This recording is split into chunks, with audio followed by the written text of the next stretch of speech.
Hey, John Gilroy here. Today, a deep dive into privileged access management. Hit the music, Manny.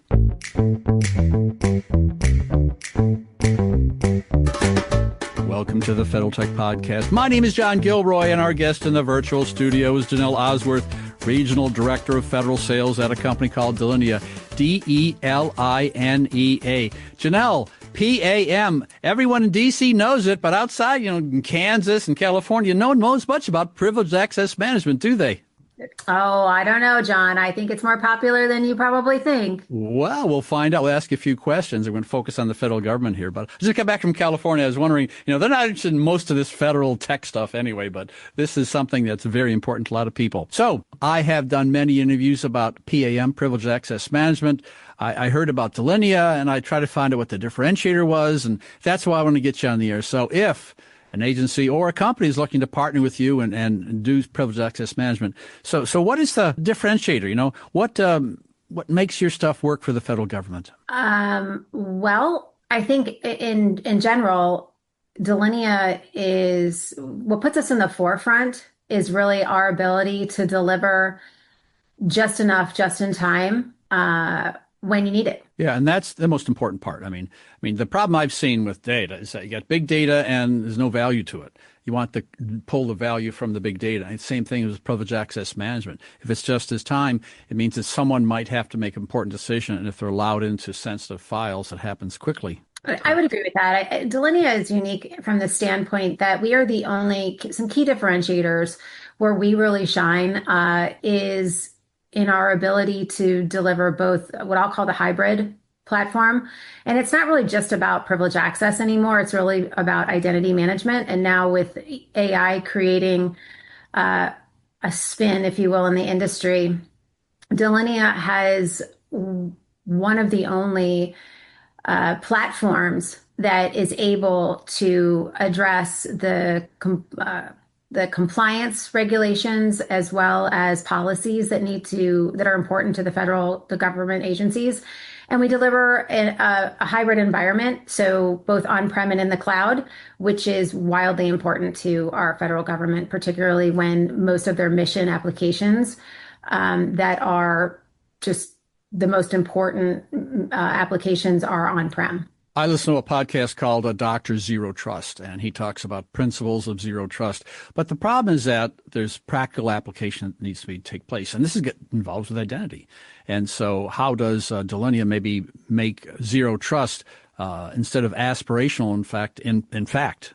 So I would say Delinea makes zero trust practical by putting identity at the forefront, or right at the center, if you will. What I mean by that is that we provide continuous verification and least privilege access for every identity, whether it is a human identity, a service account, an AI unified across privileged access management, governance, and threat detection. Rather than patchwork everything together with a whole bunch of different tools, we have it in one platform. There aren't too many cybersecurity companies out there today that can guarantee a 99.995% uptime SLA, and that's pretty incredible, pretty special in my opinion. You're right. There's on-prem systems. We know that. There's multiple clouds. There's SaaS applications. There's remote users. There's OT, operational technology sensors flooding in.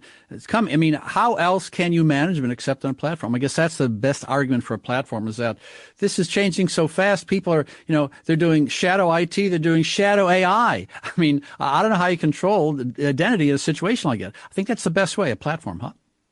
I do. And here's the bottom line. In the government, a lot of people have looked at zero trust and understand that mandates and regulations and requirements, everybody can come out and quote, NIST 853 and OMB 22-19 or Executive Order 1048. The reality is zero trust should really be looked at as an opportunity for the government to take the steps in the right direction.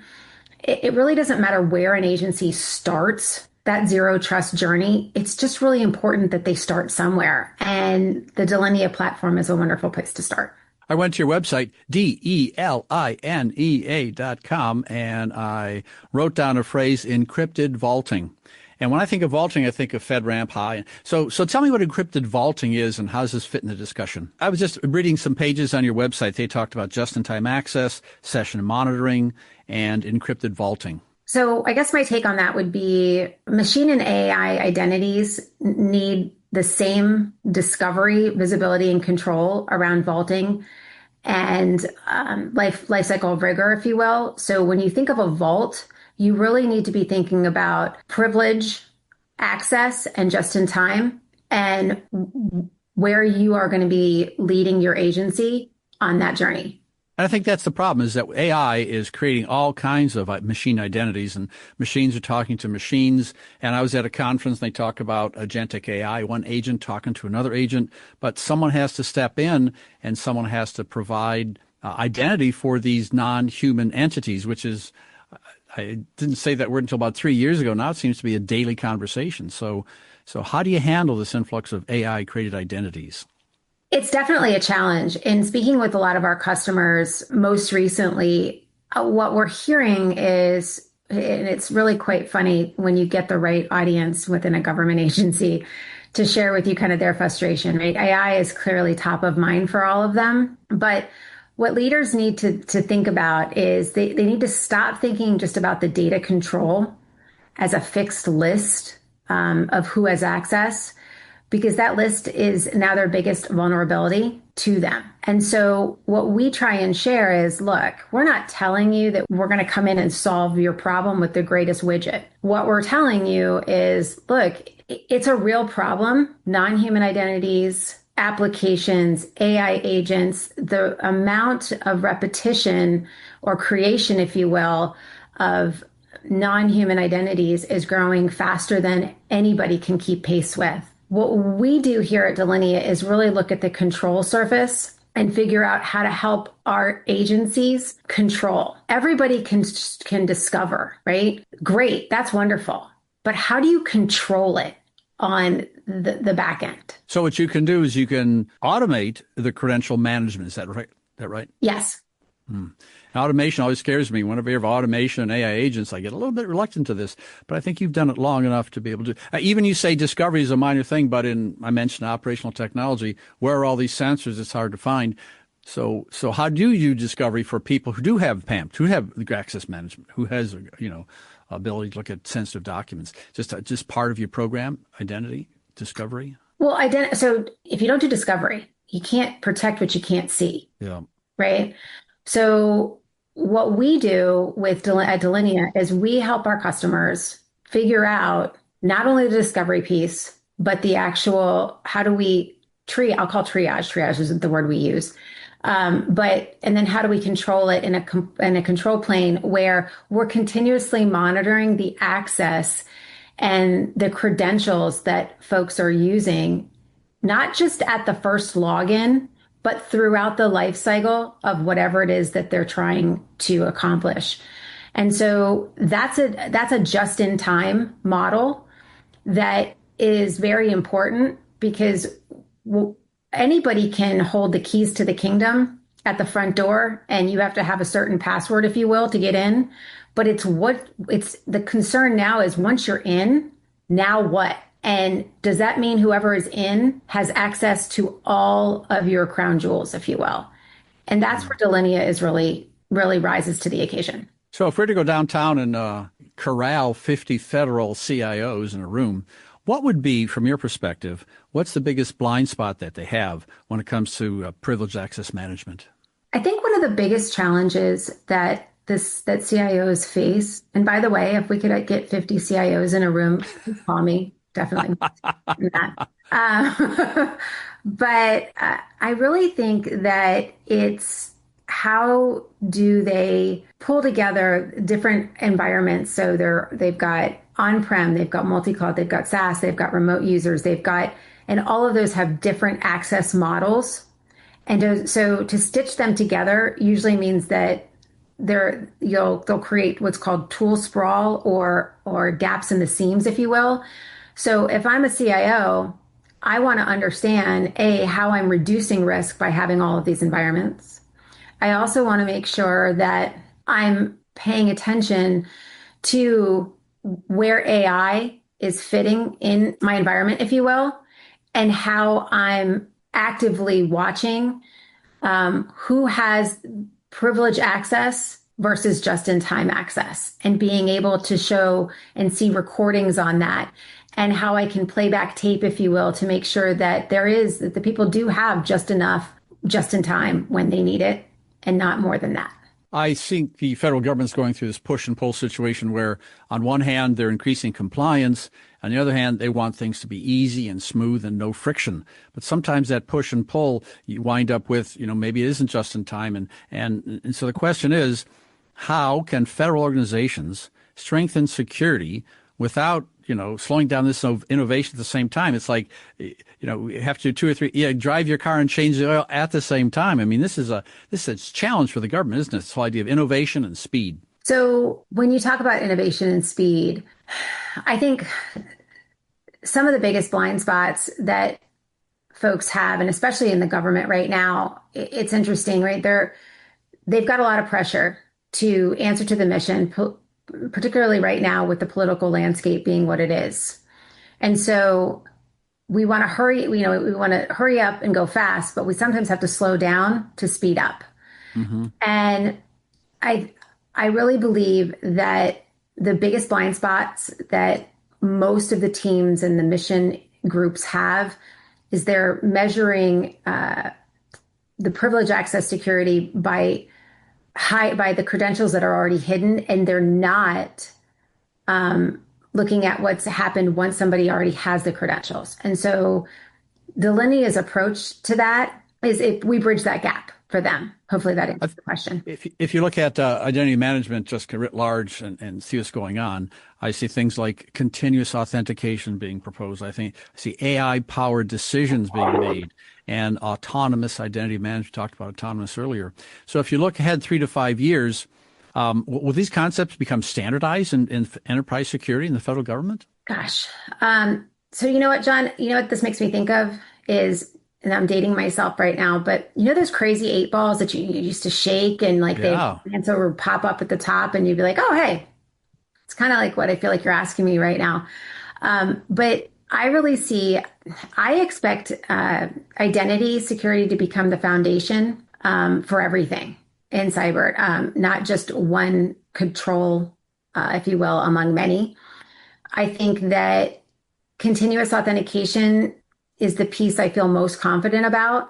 I don't think we have to wait years for it.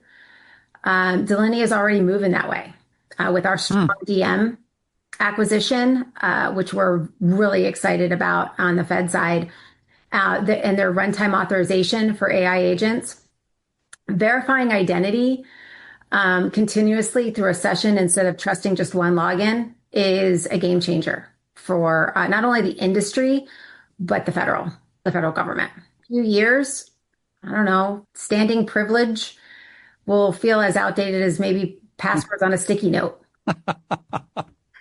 Well, in the software developers, they talk about continuous development. Okay. And so you're taking this continuous and you're applying it not only to identity, but to the session itself. It's like the new tools allow you to, okay, we're going to double check your identity, but also during the session. And that's very dynamic. In fact, 5 years ago, during the day of the crazy 8-ball, that would never come up in the crazy 8-ball. Yeah, we're going to monitor you during the session that you're using. I mean, this got to be complex. No, you're not only going to monitor you, but be able to do that in this hybrid environment that's changing all the time and identities changing and under constant attack. I mean, I think that's the challenge is the constant. I see these attack vectors going up with AI. Have you seen that too? Yes, absolutely. And I think the ratio that I've seen most recently is 86% growth in that. So for every 50 machines, or for every 50 AI agents, it's 1 to 1 human identity. It's crazy, and they can't control it. We can't control it. So the only way to effectively control it is through authentication and authorization. I was at a meeting with a bunch of executives, and a quote was used from a guy named Barry Zhang, and he said that agentic AI should not have agency. Kind of push and pull there. But I guess you can allow agentic AI to have agency if the identity is carefully controlled. Is that the qualifying factor for letting these agents run amok? First of all, I don't think we should ever let them run amok. I hope not. One of one of my biggest concerns, I think, and I would hope that when we're thinking about one of the biggest risks, that we should never allow AI to solely take over, is granting or elevating privilege access anywhere. That I believe is one of the biggest detriments. And I think having a control plane and a way to monitor consistently while somebody's doing an activity or an action, and making sure that they continuously check and reauthorize their credentials is going to be instrumental. I wanted to use amok because you pick up your phone and you read in the last 10 days, AI has reached out and attacked other companies in order to solve a problem. And I don't want to say amok like it's going crazy, but if they give it a task and it doesn't see the boundaries, it just goes for it. So if you give AI a task and the information is in a privileged area, they may try to find a workaround and go through it. So I think this is a real big concern. In fact, what I see in the federal government, more and more people using air-gapped environments to counter this AI attack. And it's like a lake full of crocodiles. It's not, and it's changing an attack. It's just a hard world. And I think maybe, the zero trust first pillar is identity. Maybe that is the concept here. Privileged access to the things, whether it's a human or a non-human identity, but identity's got to be there and also continuously. I would agree. I think one of the big challenges in the Fed space right now too is the customer experience. And the reason that that's so important is, again, I'll go back to the political landscape that we're in today, the financial obligations to make sure that we're good stewards of the spend that the government is making right now. But it's also the customer experience. And funny enough, last quarter, we were meeting with a DOW agency and we were going through the negotiations process. And one of the questions that just kept coming up was, well, they're like they should. They're beating us up on pricing, which was fine. But one of the second main concern was the user experience. And really it comes down to adoption, right? That was the concern. Mm-hmm. Is how do we get our customers, our constituents to buy into whatever the security technology tool of the day is that we're using, right? And so what was interesting about that statement was the tides have definitely turned. But if you can get if you are putting together a security stack in a maturity model that meets the requirements that you need to meet, and you can gain adoption from all of those people along the way, you have a win-win. And with Delinea, we have proven success that our technology just works. And it's really great to be able to walk into a room and go, it just works, guys, right? We can deploy in weeks, not months. Our uptime and our adoption rates are high, and it just works. And that message of adoption being quick and easy is another key, I would say, differentiator for Delinea, but I think it's also a really important fact for any decision maker within the government. And if you're listening to this and walking your dog or at the gym in the squat rack or something, you want to get more information, I will put a link in the show notes to Delinea. You have a new public sector page on that site. Is that correct?